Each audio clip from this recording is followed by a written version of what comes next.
साथ ही साथ हम आपको बताएंगे किस तरीके से उनकी ओर से सैन्य क्षेत्र में कई अहम सौगातें दी गई हैं। 1 रैंक 1 पेंशन की समेत ये कई तरह की सौगातें दी गई हैं। हम आपको दिखाते हैं किस तरह से।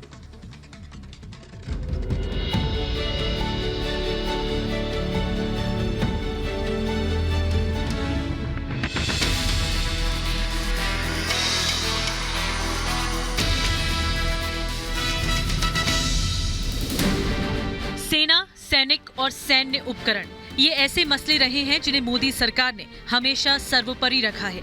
एक सैनिक का सम्मान और एक सैनिक का साजो सामान प्रधानमंत्री के लिए सबसे पहले और सबसे जरूरी रहे हैं। प्रधानमंत्री बनने से पहले ही नरेंद्र मोदी ने हरियाणा के रेवाड़ी में पूर्व सैनिकों के साथ सभा की और उसमें 1 रैंक 1 पेंशन का वादा किया। जब भी भारत की रक्षा की बात आई, मोदी सरकार हमेशा यही कहती रही कि आगे बढ़ो। पिछले 7 सालों में सैन्य क्षेत्र में किए गए 20 छोटे बड़े सुधार इस बात पर मुहर लगाते हैं।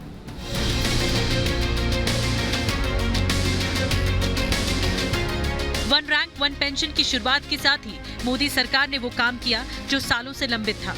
जीएसटी की तरह ये एक ऐसा मसला था जिसे कोई सरकार छूने को तैयार नहीं थी, क्योंकि इसमें बड़ी लागत शामिल थी। बजट का बड़ा हिस्सा इसमें देना पड़ता। लेकिन प्रधानमंत्री मोदी ने तो सेना के दिग्गजों को सम्मान देने का संकल्प लिया था और प्रधानमंत्री मोदी ने खुद इसका वादा किया था और उन्होंने वादा निभाया भी और 1 रैंक 1 पेंशन लागू कर दी। एक और बड़े सुधार के रूप में पीएम मोदी ने चीफ ऑफ डिफेंस स्टाफ के नए पद के सृजन की घोषणा की।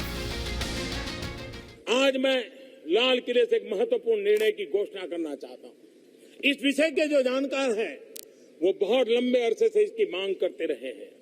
आज हमने निर्णय किया है कि अब हम chief of defence staff CDS इसकी व्यवस्था करेंगे। सीडीएस को 3 जिम्मेदारियां दी गई, जिसमें रक्षा मंत्री का सैन्य सलाहकार, सैन्य मामलों के नवनिर्मित विभाग का प्रमुख और चीफ ऑफ स्टाफ कमेटी के अध्यक्ष। साथ ही सबसे महत्वपूर्ण कार्य थिएटर कमांड स्ट्रक्चर बनाने का सौंपा गया।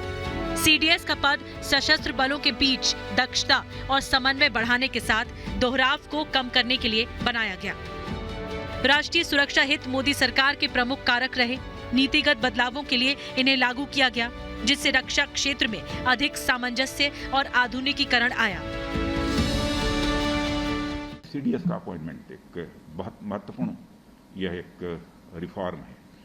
डिफेंस प्रोक्योरमेंट प्रोसेस में भी हम लोगों ने सुधार किया है और डिफेंस मैन्युफैक्चरिंग में भारत आत्मनिर्भर बने, यह हम लोगों का एक संकल्प है और इस संकल्प को पूरा करने के लिए बहुत सारे कदम उठाए गए हैं और जो कुछ भी हम लोगों ने किया है अपने प्रधानमंत्री जी के मार्गदर्शन में किया है।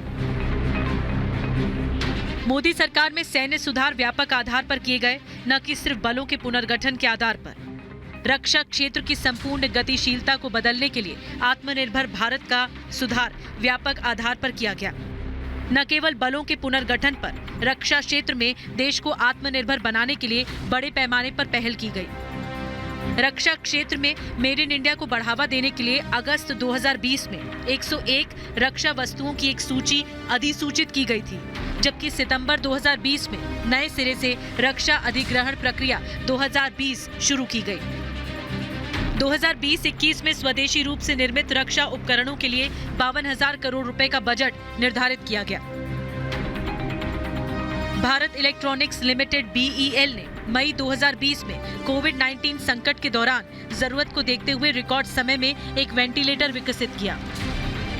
नवंबर 2020 में DRDO ने स्वदेश निर्मित सतह से हवा में मार करने वाले पिनाका रॉकेट सिस्टम को मध्यम दूरी और मध्यम ऊंचाई पर 45 से 60 किलोमीटर रेंज के परीक्षण को मंजूरी दी।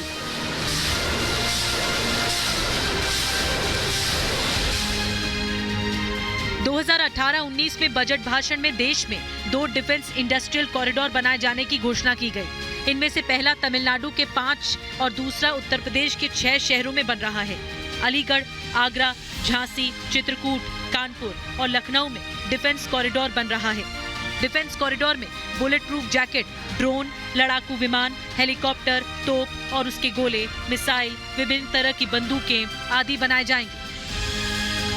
डिफेंस कॉरिडोर से देश को रक्षा उत्पादन के क्षेत्र में आत्मनिर्भर बनाने और मेक इन इंडिया को बढ़ावा देने में मदद मिलेगी।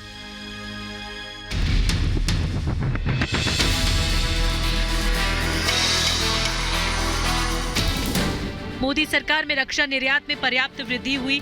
कुल रक्षा निर्यात का मूल्य 2014-15 में 1941 करोड़ रुपए से बढ़कर 2019-20 में 9000 करोड़ से ज्यादा हो गया और अब 10,000 करोड़ से ऊपर हो गया। इसके अलावा भारत पहली बार रक्षा उपकरण निर्यातक देशों की सूची में शामिल हुआ, क्योंकि निर्यात 84 से अधिक देशों में फैल गया।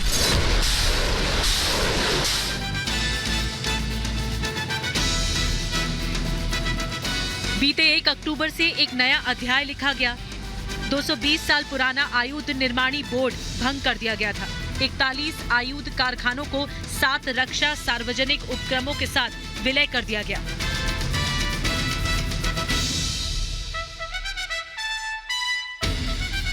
इस फैसले से आयुध आपूर्ति में स्वायत्तता, जवाबदेही और दक्षता में सुधार होगा। आयुध निर्माणी बोर्ड के 7 नई कॉर्पोरेट संस्थाओं में विभाजन से उत्पाद विशेषज्ञता को बढ़ाने, गुणवत्ता में सुधार और निष्पादन बढ़ाने, जवाबदेही और लागत दक्षता को बढ़ावा मिलेगा। ये पिछले 2 दशकों में कम से कम 4 रक्षा सुधार समितियों द्वारा प्रस्तावित एक विचार था। ये भी ऐसा फैसला था जिसे लागू करने की हिम्मत किसी सरकार ने नहीं दिखाई और इसे भी मोदी सरकार ने ही पूरा किया। Indian naval warship Delta 63 welcome to the Indian. और फिर राफाल को कौन भूल सकता है। Welcome to the Indian ocean.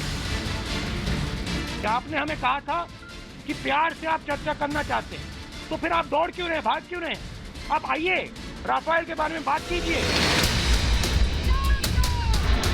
तमाम विवाद हुए, सुप्रीम कोर्ट में लंबी लड़ाई लड़नी पड़ी, यहाँ तक कि वरिष्ठ वायुसेना अधिकारियों को शीर्ष अदालत के सामने पेश होना पड़ा। लेकिन भारत को सैन्य मामले में सक्षम बनाने की प्रेरक शक्ति प्रधानमंत्री मोदी के साथ थी, जिसके लिए मोदी सरकार ने तमाम जोखिम उठाए। इस मंच से मेरी कुछ बेटियां, बहादुर बेटियों को एक खुशखबरी देना चाहता हूं। भारतीय सशस्त्र सेना में शॉर्ट सर्विस कमीशन के माध्यम से नियुक्त महिला अधिकारियों को शॉर्ट सर्विस कमीशन के माध्यम से महिला अधिकारियों को पुरुष समकक्ष अधिकारियों की तरह पारदर्शी चयन प्रक्रिया द्वारा स्थायी कमीशन का मैं आज घोषणा करता हूं।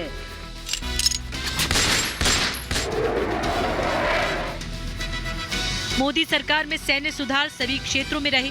सरकार ने लैंगिक पूर्वाग्रहों को दूर किया। ये प्रधानमंत्री मोदी की संवेदनशीलता को दिखाता है कि वो सैन्य कर्मियों, देश के रक्षकों से भावनात्मक लगाव रखते हैं, उनके साथ समय बिताते हैं।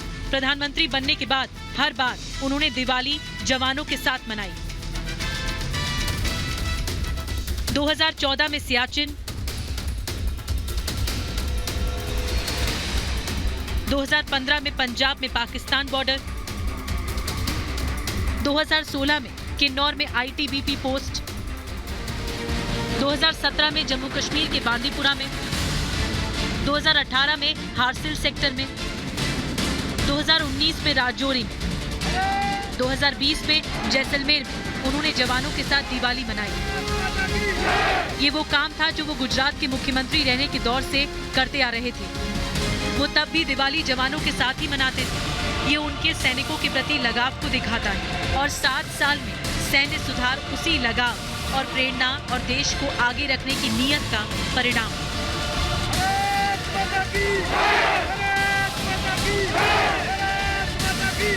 Bureau report, Republic Bharat.